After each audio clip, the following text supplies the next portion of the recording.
Good morning, everyone, and welcome to Face the State. I'm Mike Dennison, MTN's Chief Political Reporter.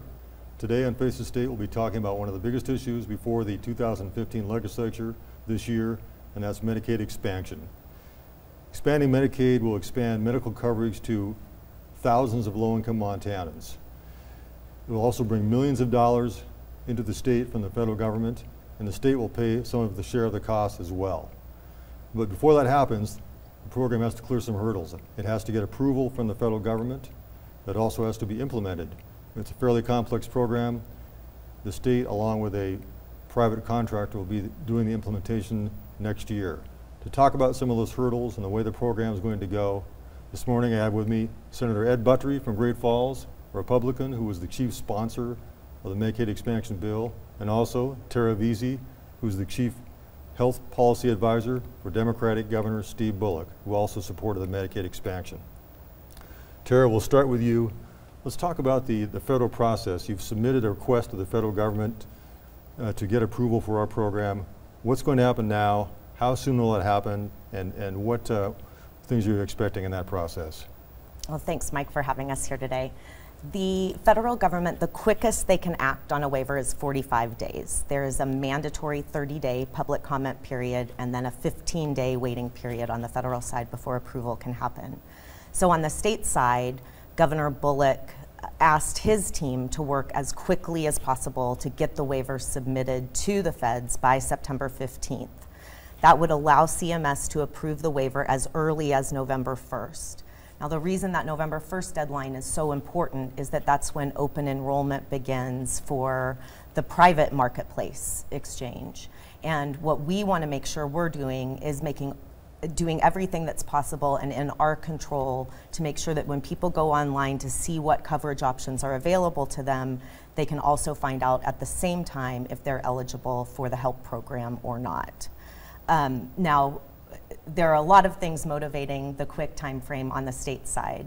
One is to get people that information during open enrollment, and then the other is, you know, when you've worked as long on an issue as Governor Bullock has or Senator Buttrey has, you can really see the faces of the people who are waiting to get this coverage, to get these services, whether it's the father with 3 daughters in Kalispell who has a bad heart and is waiting to get on the transplant list because he can't get on now because he doesn't have health care coverage, or whether it's the doctors and the nurses and the business leaders who are worried about the viability of their clinics and hospitals, which in turn affects the viability and health of our communities all across the state.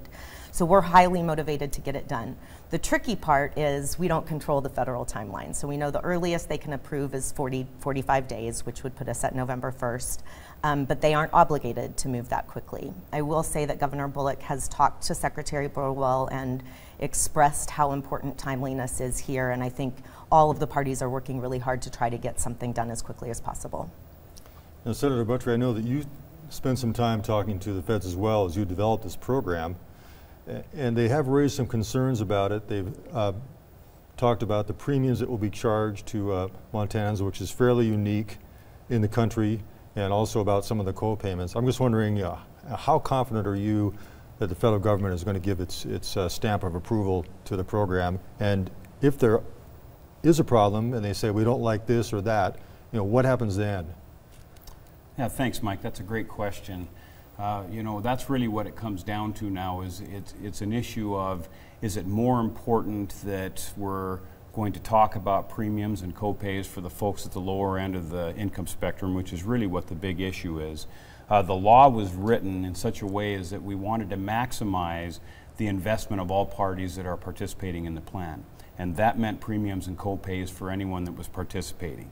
In the law, we wrote it as such that it would be to the maximum amount allowed by federal law. The arguments and discussions going on now between the state of Montana and the federal government is, what are those limits? What is the maximum amounts allowable under federal law? And that's what's ultimately going to make that decision. Personally, for me, I think it comes down to, does the federal government feel that it's important that we get these folks coverage, or do they feel it's more important that we make a statement that we can't charge folks any part of their health care? We wrote the law with pretty tight sideboards on it.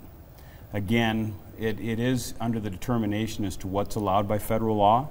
When the feds come back and they've made a determination and the state looks at that, if there are changes that go above and beyond what's allowable by the federal law, then that could involve up to even legislative action, where nothing could happen until the next legislative session, or that the legislature would have to address that between now and then.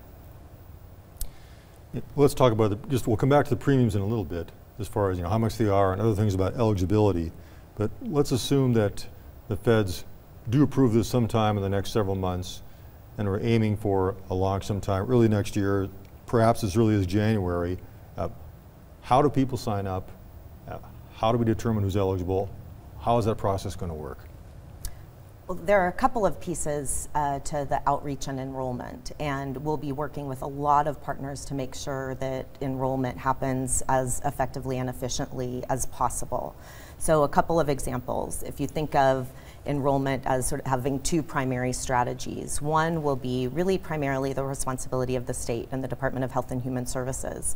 And what they will do is look at their broad array of records of who is currently accessing benefits within the department and make a determination of who they think might be eligible under this expanded help program, and who they actually know is eligible based on the information we have. And we'll do direct outreach to those folks to let them know how they can enroll. So they'll be notified by the state? They will be notified, and the easiest way to go ahead and get enrolled and make sure that they're eligible.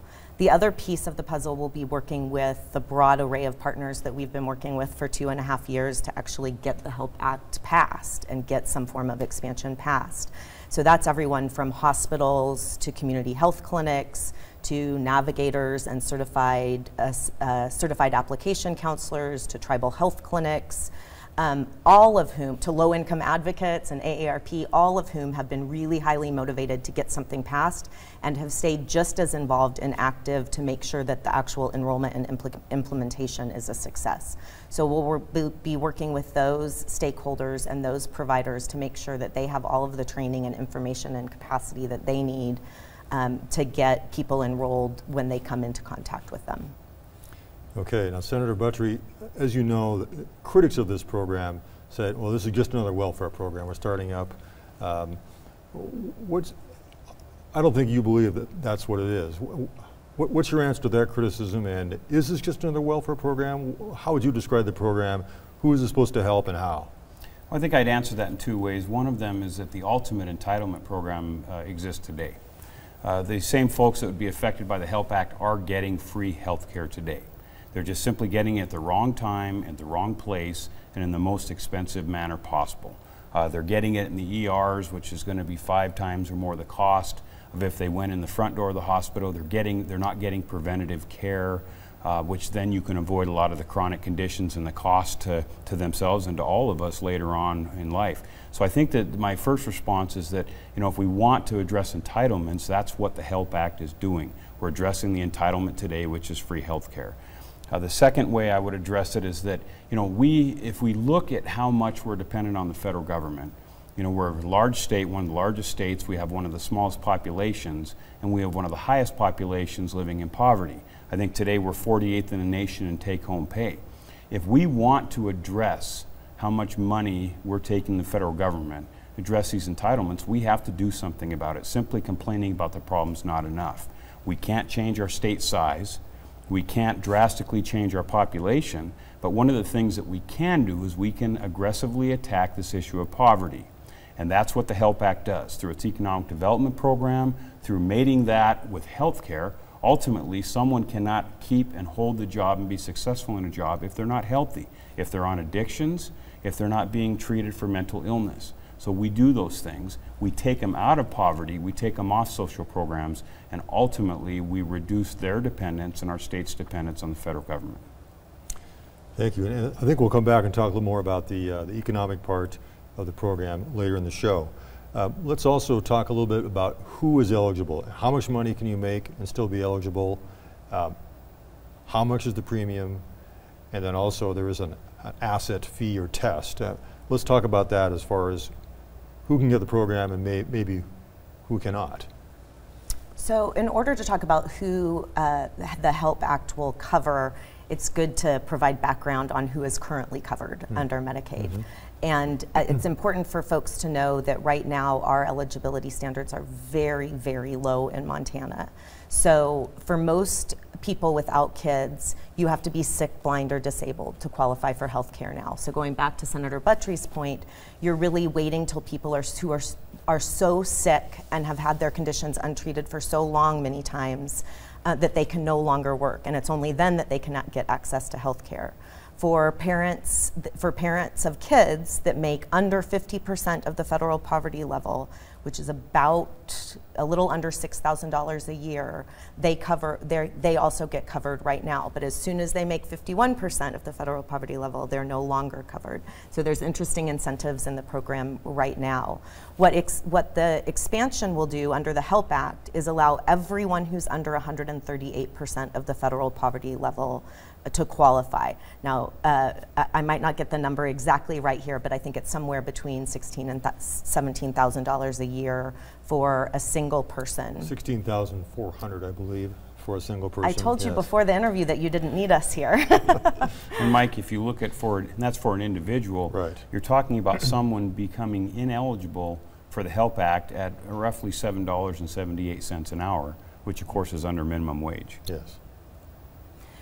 So the premiums under the HELP Act are set at 2% of income, and for someone making 50% of the federal poverty level, which I most recently looked at, I believe that's around $10 a month that they would be paying in to get access to the healthcare services provided. Also, the asset test, it's not called an asset test, but my understanding of that is that you can have a house up to $250,000 of value, you can have $50,000 in assets, and you can have a vehicle.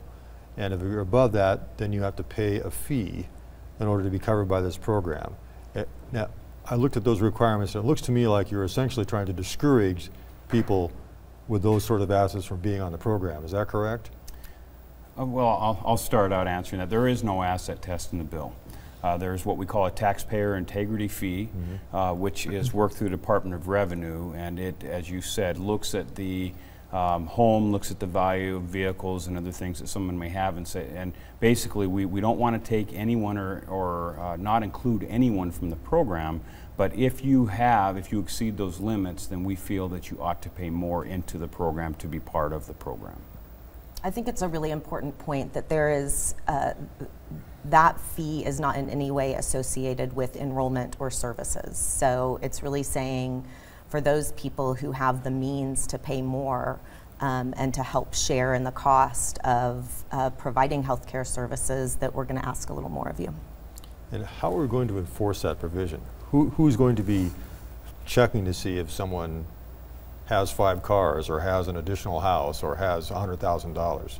As Senator Buttry said, that'll be a responsibility of the Department of Revenue. Okay. Also, as far as the number of people who are going to be covered by this program, we've heard a lot of numbers thrown about. During the session, I think we said anywhere from 23,000 to 30,000 in the first 2 years. Those are the estimates. The latest numbers I've seen from the bidders on the management contract, I believe it was 18,500 the first year, and maybe 23,000 the next year. What do you think those numbers are going to be? And in other states, almost all the time we've seen it far exceed the initial estimates. And what are your expectations? Well, a couple of comments. One is that the estimates were done by the best number crunchers we have at the Department of Health and Human Services, and they're based really on 3 separate factors, so it can get a little bit confusing. One is the total number of people eligible, and that's fairly easy to come up with. You go to the census and look how many people are under 138% of the federal poverty level, and you know who are eligible. The 2 remaining factors are called take up and phase in, and what that refers to really is how many people, what percentage of the people who are eligible are actually going to sign up, and how long will it take them to sign up. So if you go back and look at the Healthy Montana Kids program when that was passed by initiative, it took a handful of years to really get up to full enrollment where we expected it. It takes a while for people to find out about the program, to decide whether it's something they want to do and to sign up for it. So in the end, they're estimates. They're based on the best information and history of program usage that the department could find, but they are estimates. In terms of, you're right that in many of the states that have expanded, the estimates have been exceeded, that there are a lot of people out there who've been waiting for health care coverage and who really need it to lead healthy and productive lives. I think at least from our perspective, from Governor Bullock's perspective, the more people we can get enrolled, the better. It's not just more people getting access to the health care they need to be productive members of their community and their workforce and their families, but it's also additional of our federal taxpayer dollars coming back home to help pay for it and help invigorate our communities. So we think the estimates are good, but if we exceed them, I think we'll celebrate that. And Mike, in the first fiscal year, the fiscal note on the bill estimated, I think, around 26,000 people signing up, and at the end of the 4 fiscal years, about 45,000. You know, we have a smaller population in a lot of states that would be eligible, so I would think our deviation is going to be a little smaller than what you've seen in some of the larger states. But what's important is the HELP Act included the creation of an oversight committee, because we knew that a lot of what we were doing was we're estimating, especially when it came to the number of folks that would sign up for as participants in the Act. So we're going to track those numbers, and we're going to track a lot of data. We're going to report that data back to the executive. We're going to report it back to the future legislatures so that we can make any needed changes, so that we have real numbers at hand and we can make good decisions. Of course, the amount of people that are covered is going to dictate somewhat, you know, how much money is coming into the state from the federal government and the cost of the state. I was wondering, Senator Buttrey, you're a businessman, and you look at that money coming to the state. How do you evaluate the economic impact of that? Because the proponents have talked about it being a huge impact. Some of the detractors have said that that's overblown. What's your evaluation of the impact of this, you know, probably hundreds of millions of federal dollars coming into the state? Sure. First of all, Mike, I would mention that we've been paying heavily into this system for a number of years. And there's a lot of numbers that we can throw out there as to, and it's many, many, many millions of dollars and many hundreds of thousands of dollars that leave this state each and every day that go into the ACA.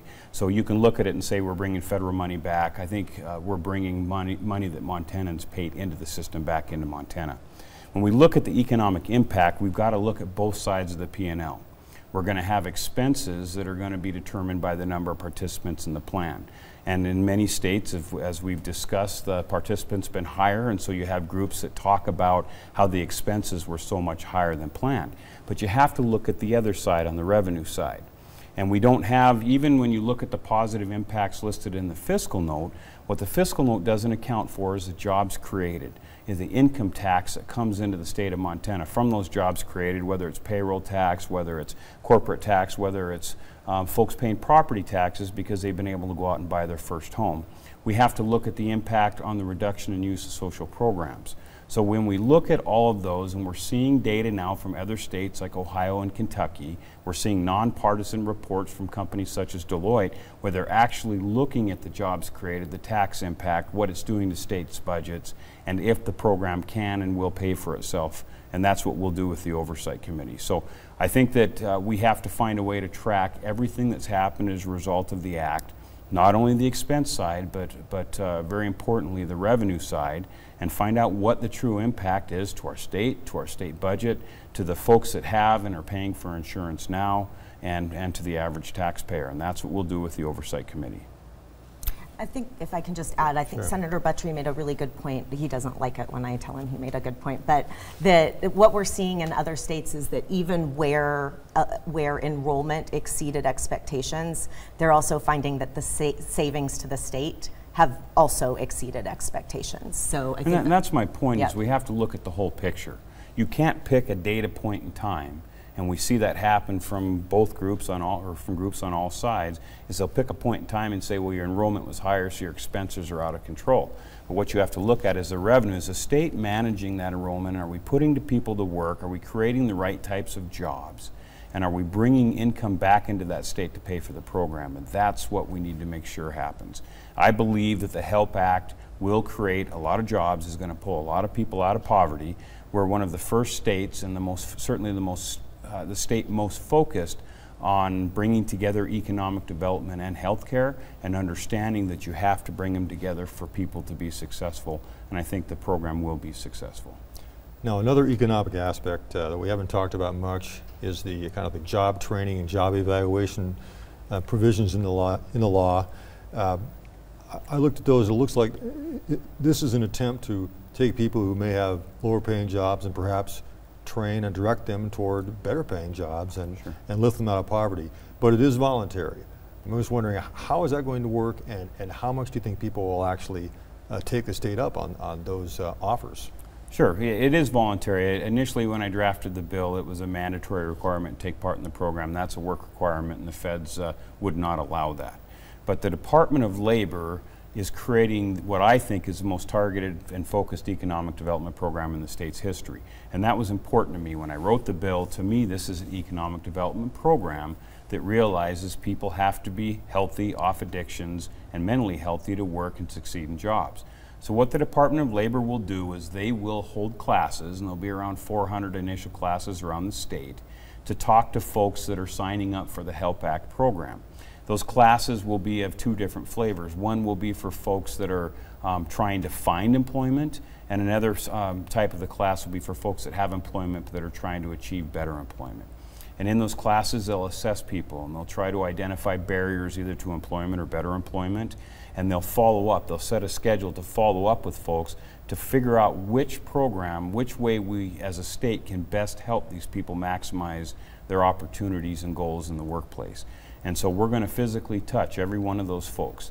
The fiscal note estimates that 80% of the people that are involved in those initial classes will take advantage of the state's programs. And the programs don't mean necessarily that we're sending someone to college or sending someone to a trade school. It means we're identifying barriers. It may mean that we're simply teaching them and helping them write a better resume. It may mean that we're helping them understand the dynamics of a job interview and perform better in job interviews. It just is going to be whatever is keeping them either from that initial job or the better employment. You know, touching these folks, helping them out, helping identify those problems, and providing assets, providing help that we have, and most of that help is in existing programs and existing programs within the state. If we can do that and get folks successful, get them out of poverty, get them onto the exchange and beyond, teach them healthy behaviors, teach them how to pay for their own health care, then I think the state has taken a great step forward. And this is one of those provisions that Governor Bullock was really excited to support, that Senator Buttry had. I think both Governor Bullock and Commissioner Busey are really excited about the possibilities that are opened up with this provision for the people that really want to make a better life for themselves and their families. And the governor, as he traveled around the state talking about this issue and talking about Senate Bill 405, the HELP Act, heard from people who would be eligible for health care who really were just as excited about these job services programs. These are folks that yes, they want to live a healthy life and have access to health care that you and I do when we get sick or when we need to treat a condition or try to prevent future illnesses. But there are also people who are looking to better their lives and better the lives of their children. And so I think there's a lot of exciting opportunity here. Commissioner Busey is working hard with her staff to make sure that they're coming up with a program that really can be tailored to the individual needs of the participants that they see.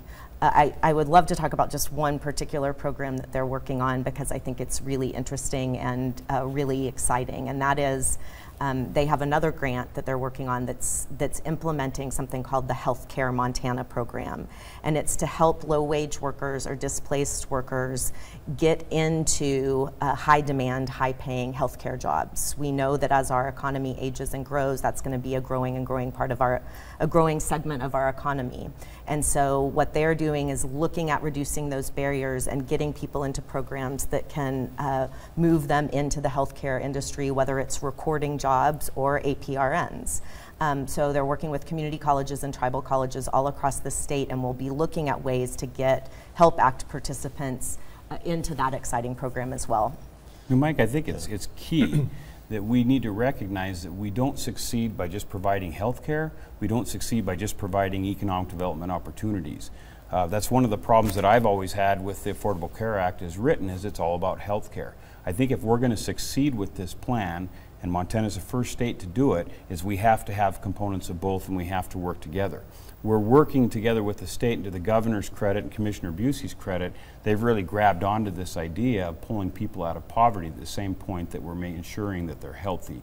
Senator Mary Cafaro out of Helena and I are working hand in hand with Department of Labor to do whatever we can from a legislative side to help implement these programs and to make sure they're the right programs. Ultimately, the HELP Act is going to create a lot of jobs in healthcare and ancillary industries. Why not utilize those newly created jobs as much as possible for this population, put them into these jobs, get them out of poverty, and move forward? And you mentioned healthcare. I mean, there's certainly demand for those types of positions all across the state, and will be a continued demand. Absolutely. We still have a couple minutes left here. One thing I wanted to touch on briefly, and that is mental health. We haven't talked much about that. Of course, there was lots of discussion during the session about the mental health crisis in Montana, and having services locally, and having the state hospital full, and wanting to develop more of those local services. How is Medicaid expansion going to affect the availability of those local mental health services, if it will at all? So Mike, I think it's a really critical question, and one that we're probably not talking quite enough about. There are thousands of Montanans suffering with mental illness, and just about everyone we talk to has a neighbor or a friend or a family member who's suffering and is having trouble getting the care that they need.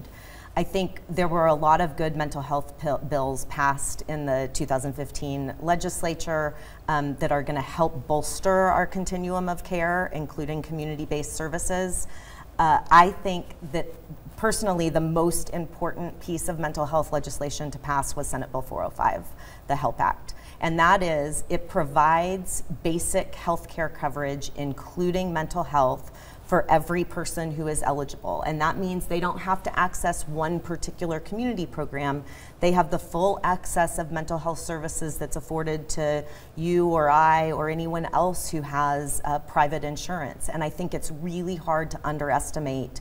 It would be hard to overestimate just what a huge impact that will have in the lives of people who really want to get treated early on when they're struggling with a mental health issue. Get in and get that care early on so that they can avoid crisis down the road. I think it's one of the most critical and important pieces and effects that we're going to see from the passage of the HELP Act. And certainly treat the mental illness while it is treatable. Yep. Because once it becomes untreatable, it does become a great cost burden to the patient, to their families, and to the state. Yes. Yeah. Well, thank you, both of you. I think we're probably going to have to wrap up this week's edition of Face the State. I've been talking to Senator Ed Buttrey from Great Falls, and Tara Veazey, the Chief Health Policy Advisor for Governor Steve Bullock, about Medicaid expansion, which is coming down the pike this year and next. Thank you for joining us this morning on Face the State. I'm Mike Dennison, Chief Political Reporter for MTN News. You've been watching Face the State, a presentation of MTN, the Montana Television Network.